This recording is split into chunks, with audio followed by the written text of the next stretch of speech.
Red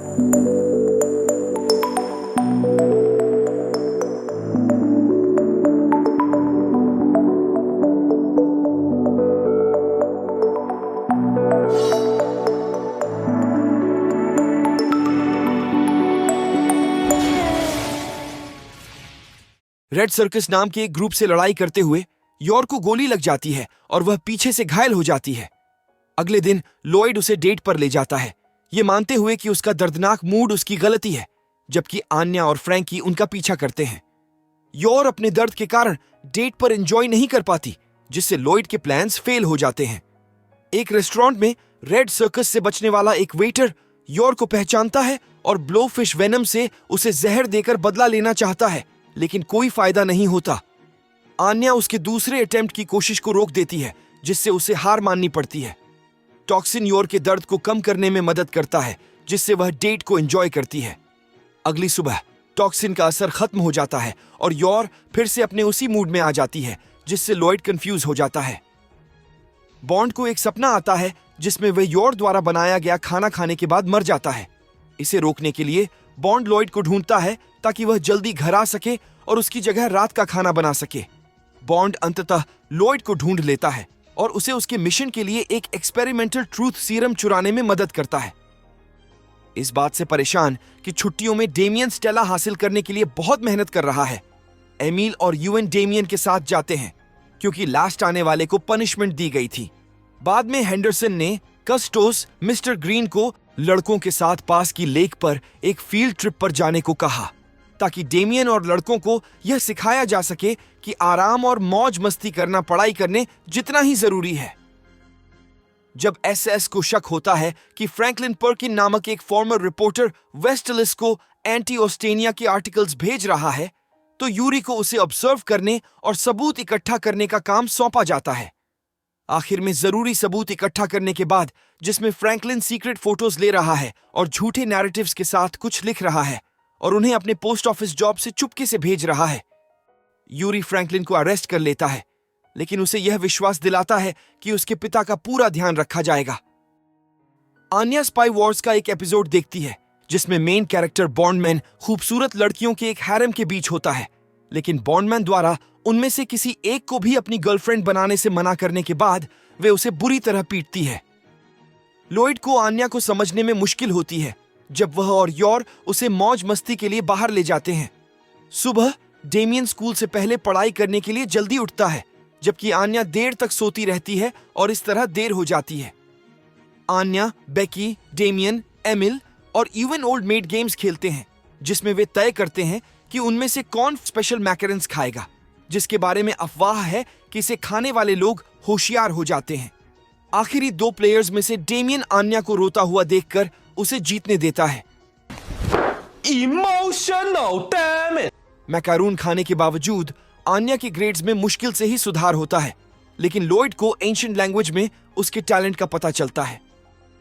Lloyd की मदद पाने में फेल होने के बाद फ्रैंकी अकेले ही एक खोई हुई बिल्ली को ढूंढने निकल पड़ता है, जो बरिस्टा की है, जिस पर उसका क्रश है। फिर यॉर उसकी मदद करती है और बिल्ली को पकड़ने में कामयाब हो जाती है।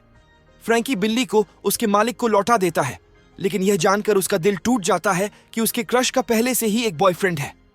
लंच ब्रेक के बाद यॉर को शॉपकीपर से एक नए मिशन के लिए फोन आता है। गार्डन का लीडर शॉपकीपर यॉर को ओल्का ग्रेचर और उसके बेटे का बॉडीगार्ड बनाता है, जो एक डिपोज्ड क्राइम फैमिली के एकमात्र जिंदा बचे लोग हैं, जब तक कि वे क्रूज शिप प्रिंसेस लोरली पर सवार होने के बाद सुरक्षित रूप से किसी न्यूट्रल कंट्री में भाग नहीं जाते। कोइंसिडेंट से आन्या और लॉयड भी एक शॉपिंग मॉल रैफल के जरिए उसी क्रूज पर एक ट्रिप जीतते हैं। सिटी हॉल वाले बिजनेस में यॉर और उसके मैनेजर मैथ्यू मैकमाहन, जो उसके गार्डन के कॉलीग भी हैं, ओल्का, उसके बेटे और उसके नकली पति से मिलने के लिए क्रूज पर चढ़ते हैं। जब मैथ्यू दूर होता है तो यॉर ओल्का और उसके बेटे को बाहर ले जाती है ताकि वे कुछ ताजी हवा ले सकें, लेकिन उनकी बातचीत को एक्स्ट्रॉर्डिनरी हियरिंग एबिलिटी वाले एक इन्फॉर्मेंट द्वारा वायर टैप किया जाता है, जिससे जहाज पर पीछा करने वाले असैसिन्स को ओल्का के बारे में पता चल जाता है।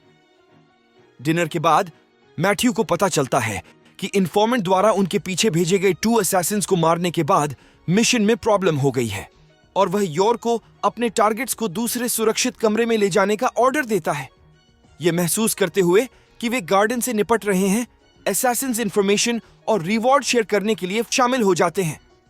योर चुपचाप असैसिन्स को मार देती है और बार्नाबी नामक एक दूसरे असैसिन से भिड़ने वाली होती है। उसी समय पास की एक सुवनीर शॉप पर आन्या भीड़ के बीच में असैसिन के उन्हें मारने के प्लान के बारे में सुनती है।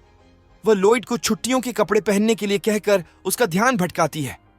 आखिरी सेकंड में बार्नाबी के हमले से बचते हुए योर उसका सामना करने के लिए तैयार हो जाती है। जब योर बार्नाबी से लड़ती है तो आन्या आसपास की भीड़ को यह सोचने के लिए मजबूर करती है कि यह लड़ाई एक सर्कस का खेल है, जिससे योर बार्नाबी को हरा देती है। योर का ग्रुप सेफ रूम में फिर से इकट्ठा होता है।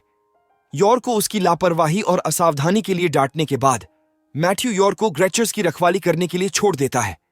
इस दौरान वह मिशन और अपने परिवार के बारे में अपनी फीलिंग्स पर सोचती है। अगले दिन आन्या क्रूज के एंटरटेनमेंट से लॉयड का ध्यान भटकाने की कोशिश करती है ताकि वह योर को ढूंढ सके और उसकी मदद कर सके, लेकिन वह खुद ही डिस्ट्रैक्ट हो जाती है।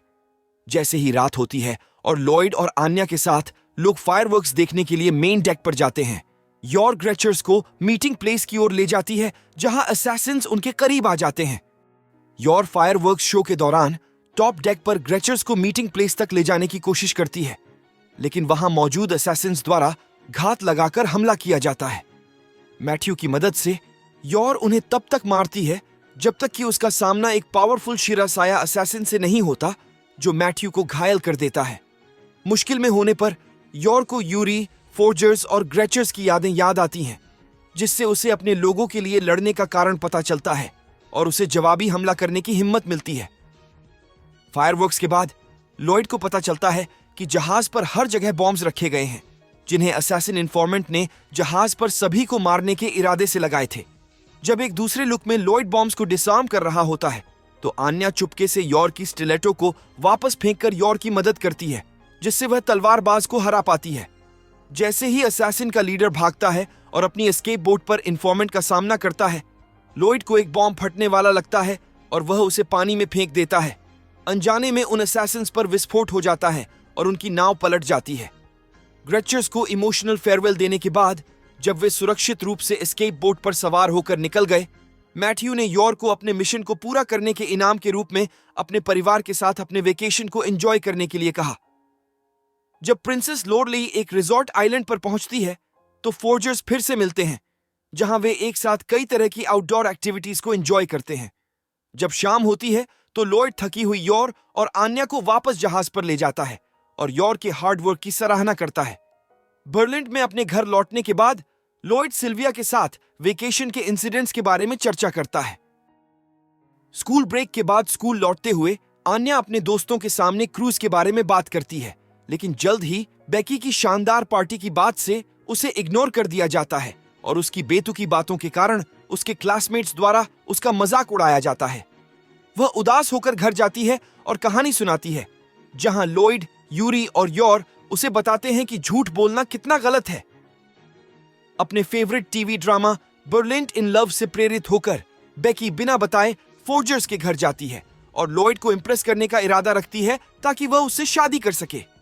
हालांकि उसके फ्लर्टिंग के तरीके लॉयड को कंफ्यूज करते हैं और योर उसे हॉस्पिटल ले जाने लगती है, यह सोचकर कि वह नशे में है। योर की स्ट्रेंथ को देखते हुए बेकी मान जाती है और योर से उसे स्ट्रांग बनाने के लिए कहती है ताकि वह लॉयड को ज्यादा अट्रैक्ट कर सके।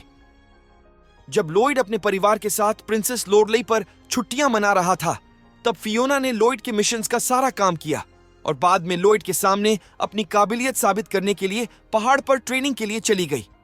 लॉयड से फिर से मिलने और उसका सुवनियर गिफ्ट लेने के बाद फियोना उसके प्यार में पागल हो जाती है, जबकि अभी भी उससे अलग दिखाई देती है। बॉन्ड को सैर पर ले जाते समय लॉयड बॉन्ड को ट्रेनिंग देता है, लेकिन उसे ज्यादा सफलता नहीं मिलती क्योंकि इससे बॉन्ड को उस समय की याद आती है जब उसके साथ एक्सपेरिमेंट के तौर पर बुरा व्यवहार किया गया था। फ्यूचर में एक जलते हुए अपार्टमेंट का विजन देखने के बाद बॉन्ड लॉयड को आग में ले जाता है ताकि अंदर फंसे एक पपी को बचाया जा सके और बाहर छिपे अपराधी को पकड़ा जा सके।